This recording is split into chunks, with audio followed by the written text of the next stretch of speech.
Bună dimineața! Ce faceți voi în această dimineață? Uite, eu m-am îmbrăcat, e frig afară, sunt 9 grade la Brăila.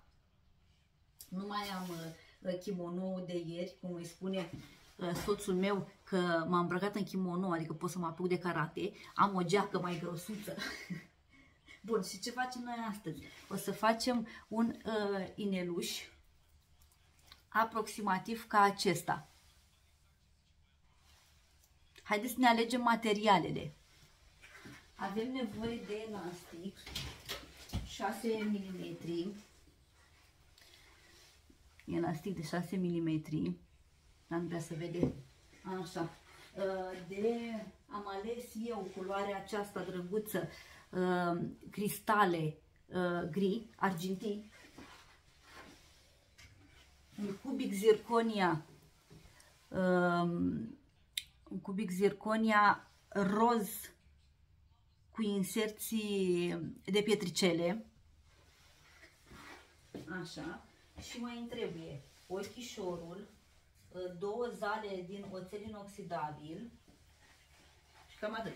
Și bineînțeles crimpul cu care vom prinde.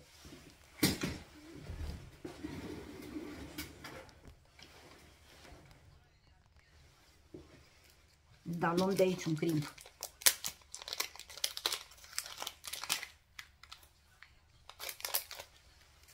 E un crimp micuț, micuț, foarte mic. Nici nu se vede de mic ce e. Bun. Punem întâi punem crimpul pe, ziceam, dintre asta de... Așa, îmi scapă. Ziceam de șnur siliconat de 0,6. Nu se vede. Vă zic eu că este de 0,6 mm. De 0,6 mm. Și am pus crimpul pe firul ăsta siliconat. Și acum începem să punem cristalele. Sunt cele mai mici cristale din magazin pe care le am. Le găsiți la mărgele, cristale de 2,5 mm. Deci sunt cele mai mici.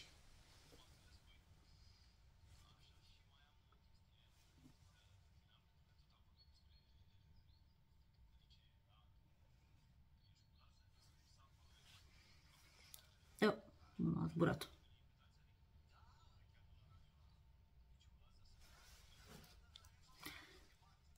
Eu aici la magazin, pe Mihai Bravu 412, ascult Radio Zoo.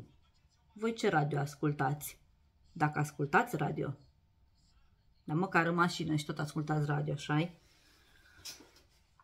Ia să vedem câte cristale ne trebuie pe o parte a inelului. Hai să numărăm aici. 5, 10. 10 cristale pe o parte.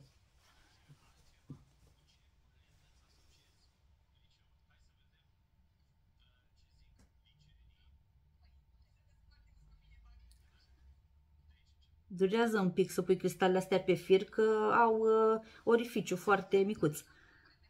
5, 10. Bun, am pus 10. Așa, adăugăm această frumusețe. Dar nu prea se vede. Cum să o prezint eu mai bine? Așa.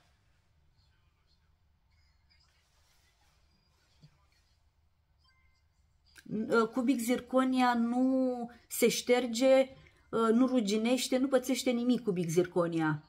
Le găsiți la mine pe site. Și e de 6 mm, cubic zirconia de 6 mm, au roz. Deci nu sunt din aur. Așa le este denumirea, au roz. Și mai punem încă 10 dintre astea. Deci eu fac inelul acesta să-mi vină mie pe degetul meu, dar voi puteți să-l faceți mai lărguț dacă aveți degetele un pic mai groase. Deci se face pe ce mărime se dorește. Eu pe ăsta îl fac pentru mine. Așa m-am gândit eu să fac argintiu cu cubic zirconia au roz. Roz cu argintiu se potrivesc ca și culori.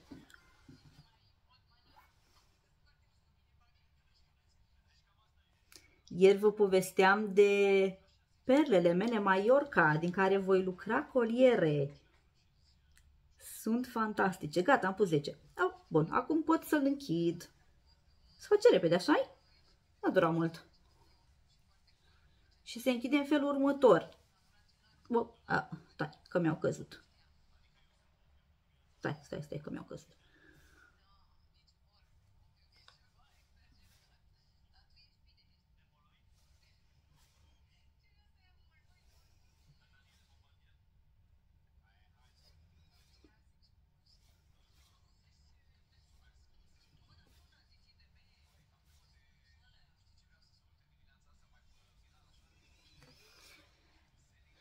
Da.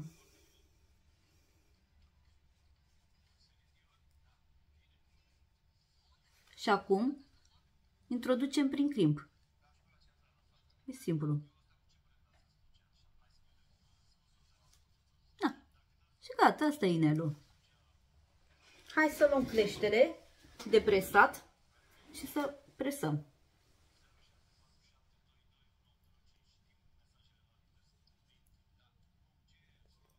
Presat. Și îl presăm și în partea cealaltă ca să fim siguri că s-a presat. Presăm. Bun, și acum creștere de tăiat și tăiem surplusul. 1, 2. Acesta este inelul. Inelușul.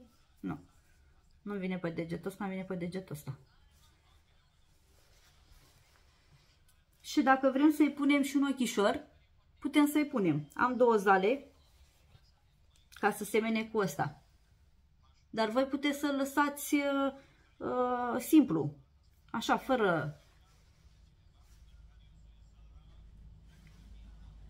ochișor. Hai să vedem cu ochișor. Da, nu mai am nevoie de elastic. Am nevoie de 2 zale pe care le voi pune aici cu cleștele. Eu mă descurc foarte bine cu cleștele. Așa. Și le iau și pe celălalt.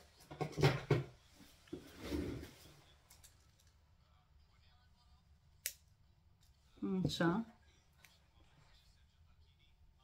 Următoarea za cu ochișor. Punem ochișor aici, pe za. Așa. Deci aveți nevoie de 2 zale ca să-l prindeți, că una este prea puțin. Zalele astea de aici, pe care le vedeți, le găsiți la oțel inoxidabil. Parcă sunt 7 bani una și sunt micuțe, exact ce vă trebuie. Și acum am făcut cu ochișori. Vă place? Pa!